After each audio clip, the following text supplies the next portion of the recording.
Hello everybody, my name is Jess, and welcome to my channel Days of Future Past, a channel where I talk about the old gods of antiquity and the people and mythologies that they come from.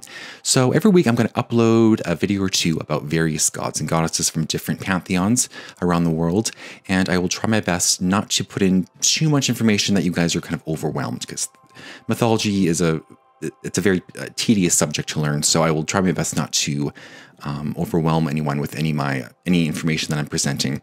Now, before I get started, let me just remind you guys, this is YouTube, so I need you guys to like the video. I need you to subscribe to my channel, and also make sure to click on the notification button so you can be notified as soon as I upload any new content.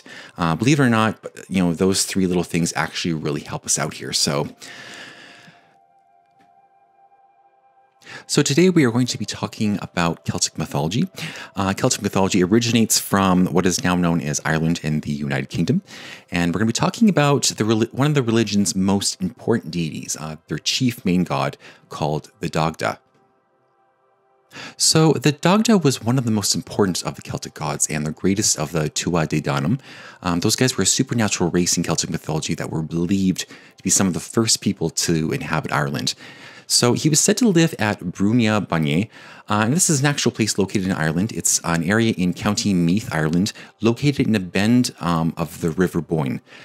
It dates as far back as actually the Neolithic period, which is approximately about 5,000 years in the past, and includes large megalithic passage graves of Noath, Newgrange, and Douth, as well as some 90 additional monuments. So the Dagda was said to be a kind and just god. He was called the good god of druidry and possessed many talents and gifts, giving him power over a wide variety of fields. He was clever and wise beyond measure and owned three particular treasures. One was a cauldron, and there are many, many, many cauldrons in Celtic mythology. So just for you guys, this is just one of the many you're going to hear about.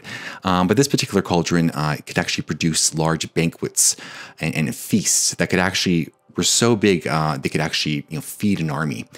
Then he had a club that could either slaughter or resurrect a man, as well as a magical harp that could control both mankind and the seasons here on Earth. Now, being in charge of the seasons meant he was worshipped as an agricultural deity who was believed to have bestowed prosperity and abundance over the earth, encouraging growth in vegetation, animals, and humans. Apart from being an earth deity, he also was believed to have invented the creative arts and gave them to mankind. It's believed that he was connected with poetry as well as music. As the chief god of the Tuatha Dé Danann, he also had a queen to rule by his side, and she was none other than the most powerful of the goddesses, the beautiful raven-haired war goddess, the Morrigan. One of the most famous stories about the Dagda involves the Morrigan. So the Dagda was traveling to an important council where the Tuatha Dé Danann were discussing their strategy against the Fomorians. This was a tribe of beings who fought with the gods over Ireland. So once he reached the Unseen River, he came upon Morrigan bathing herself. She had one foot planted on either bank of the river. The Dagda obviously was a big fan of the sight and wasted no time charming and seducing the goddess. After sleeping together, the Morrigan foresaw a vision of a victorious battle which involved the Tuatha Dé Danann.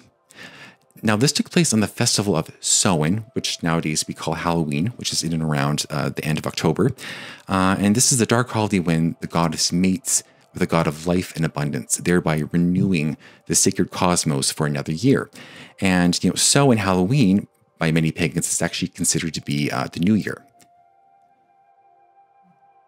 But despite being married, he still had many love affairs. Because of this, he had several offspring, the most well-known being Brigid, Midir, and Angus, the young god of love. And one particular story I really enjoyed reading while doing research for this video was the story of the Dagda's affair with the goddess Boan. The goddess fell in love with Boan, a beautiful goddess of the Boan River, and the wife of Elkmar, a judge of the Tuatha Dé Danann. So Dagda ended up sending Elkmar away on some random mission somewhere so he can get him out of the house. And with her husband gone, Boan obviously became pregnant with Dagda's child.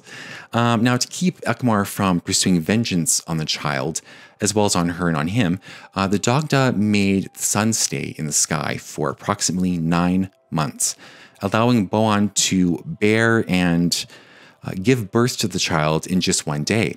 The baby was handed over to Dagda's son Meteor, who looked after him, and eventually the child grew to adulthood and would eventually be known to the world as Angus, the god of love.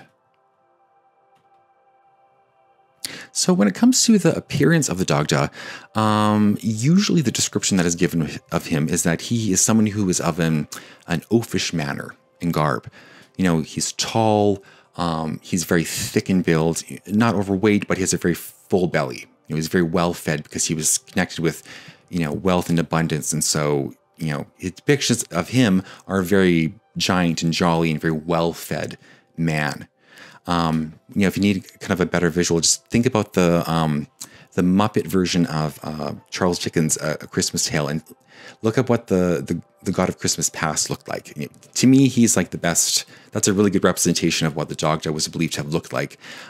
His beard, of course, was just as big as his body, big and thick and bushy, and you know, wrapped in it was a bunch of different type of woolen cloth. Because of his size, his clothes apparently never fit correctly, and I guess, you know, his stomach and his butt stuck out quite a bit. But nonetheless, his flaws did little to you know, detract from his attractiveness to other mortals and goddesses. All right, so we are now at the end of the video. Thank you guys so much for watching my video on the Dagda from Celtic mythology. I hope you guys liked it. Please remember again to like this video, subscribe to my channel, and click on the notifications button so you can be notified as soon as I upload any new content. And I just hope wherever you guys are in the world, I hope you guys are happy. I hope you're healthy, and more importantly, I hope that you guys are safe.